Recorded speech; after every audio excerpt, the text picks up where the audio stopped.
At first, it didn't feel like a lie. It felt like a compromise. Something temporary. Something small enough to ignore. He told himself it was normal. Everyone adjusts. Everyone sacrifices something to become who they are supposed to be.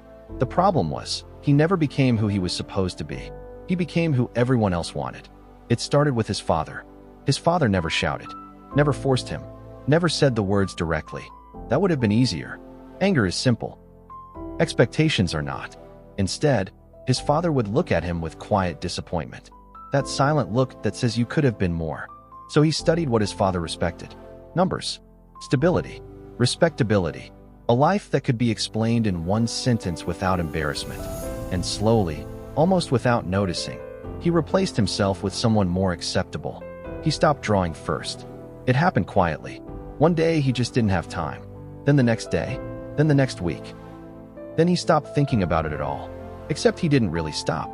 Sometimes, late at night, he would catch himself imagining colors, shapes, scenes that didn't exist yet, a feeling that wanted to become something real. But he would close his laptop and go to sleep. Because grown men don't waste time on dreams that don't pay rent. Years passed like this. He got a degree he never wanted, a job he never dreamed of, a life that looked perfect from the outside. People respected him. That was the strange part. They admired his discipline, his calmness, his reliability. They thought he was strong. He knew he was empty. One day, someone at work asked him a simple question. What do you do for fun? He opened his mouth, and nothing came out. Because he didn't know. Not anymore.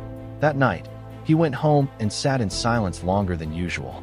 The apartment was clean, organized, quiet, everything in its place. Except him.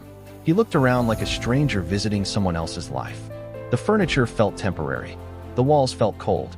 Even the silence felt unfamiliar, like it didn't belong to him. And suddenly, he realized something terrifying. He didn't remember when he had last made a decision for himself. Not a safe decision, not a logical decision, a real one. He tried to remember who he used to be. The boy who believed life would feel bigger, warmer, more colorful. The boy who believed he would become someone interesting. Instead, he became someone correct. Days turned into months. Nothing changed. He woke up, worked, came home, slept, repeated. But something inside him had started to crack. Small things began to hurt more than they should. The way people spoke about their dreams. The way strangers laughed without thinking. The way the sky looked in the evening when he was too tired to notice it properly. Everything reminded him of something he had lost. Something he never even tried to protect. One night, he opened an old folder on his computer. Inside were drawings. Hundreds of them. Sketches. Half-finished ideas. Faces that didn't exist. Places he had invented when he still believed imagination mattered.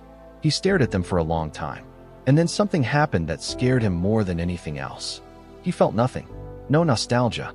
No regret. No pain. Just distance. Like those drawings belonged to someone else. Like the person who made them had died years ago, and he had simply forgotten to bury him. The next morning, he went to work as usual. Same chair. Same screen.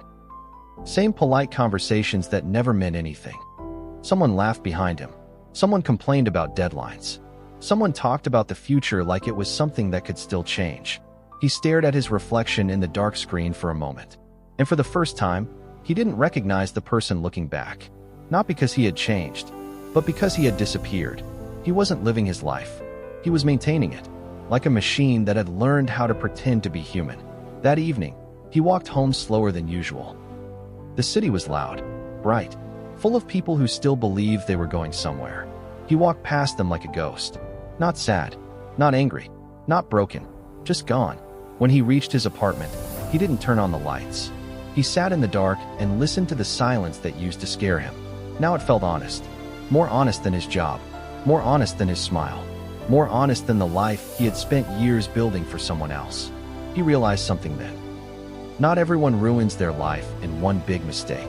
Some people do it quietly, by saying yes when they want to say no, by choosing safety instead of truth, by slowly replacing themselves with someone easier to accept, until one day there is nothing left to replace.